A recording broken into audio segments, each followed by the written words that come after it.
Have you ever felt that pit in your stomach right before walking into a party? Or maybe you've spent hours replaying a conversation in your head, just stressing that you said the wrong thing. We often just label that as being shy, but what if it's something more? Today, we're going to dig into the signs of social anxiety and figure out where that line is really drawn.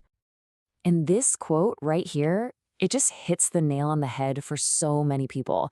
That feeling when your mind just goes completely blank in a social situation. You've got things to say, you want to connect with people, but the words just will not come out. It's a really powerful place for us to start this conversation. Okay, so what's the actual difference here? Well, shyness is basically feeling a little uncomfortable or awkward. We all get that sometimes. But social anxiety, that's a whole different level. It's an intense, ongoing fear that you're going to be judged negatively by other people. And here's the real kicker. It's the amount of distress it causes, and more importantly, how much it gets in the way of your life. Maybe it affects your job, your schoolwork, your friendships. That's the core distinction. To really get this, we've got to break it down into its parts. And it all begins with the very heart of the experience, this overwhelming, all-consuming fear of being judged.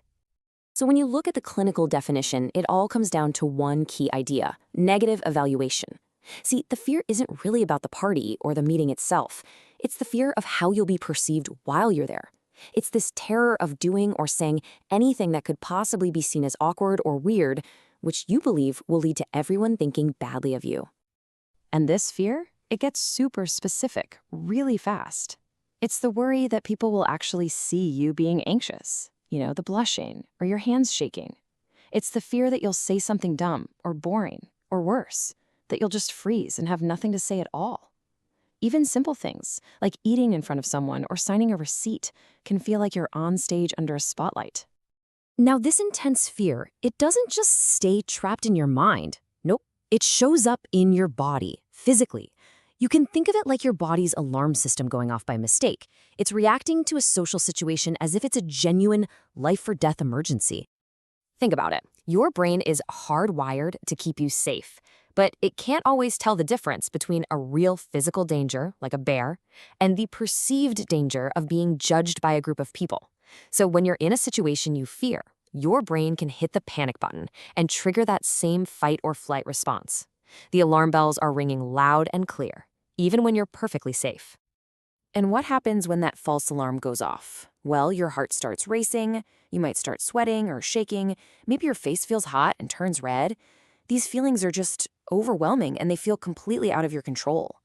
And the worst part?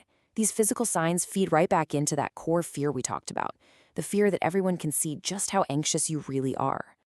So you've got this intense fear in your head and this massive physical reaction happening in your body.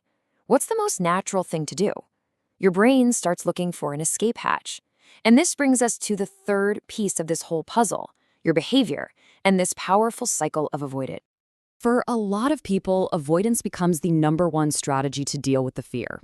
I mean, it makes sense, right? If you're terrified of going to that party, the simplest way to kill that fear is to just not go.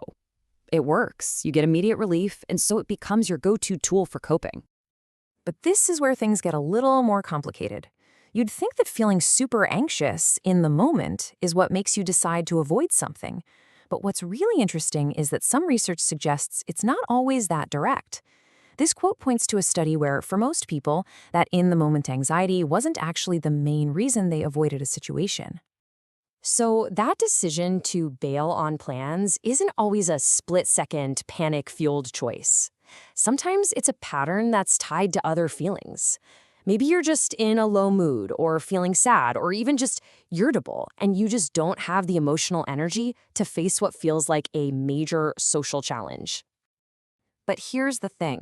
There's a hidden cost to all this avoidance.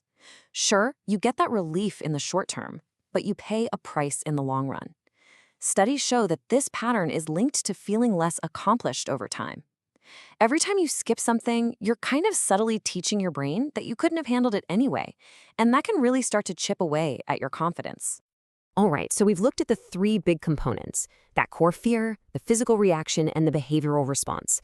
Now, let's put it all together and see how these pieces lock into this really powerful self-reinforcing cycle. This is it, the vicious cycle of social anxiety.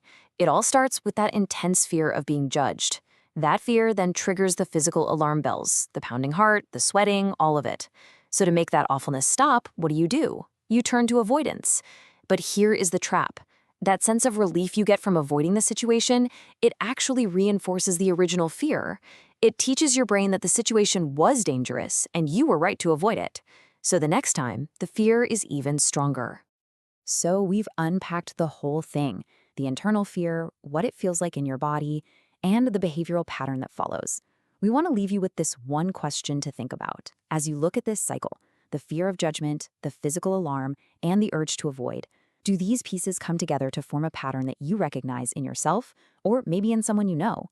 Just understanding that pattern is the first and honestly the most powerful step.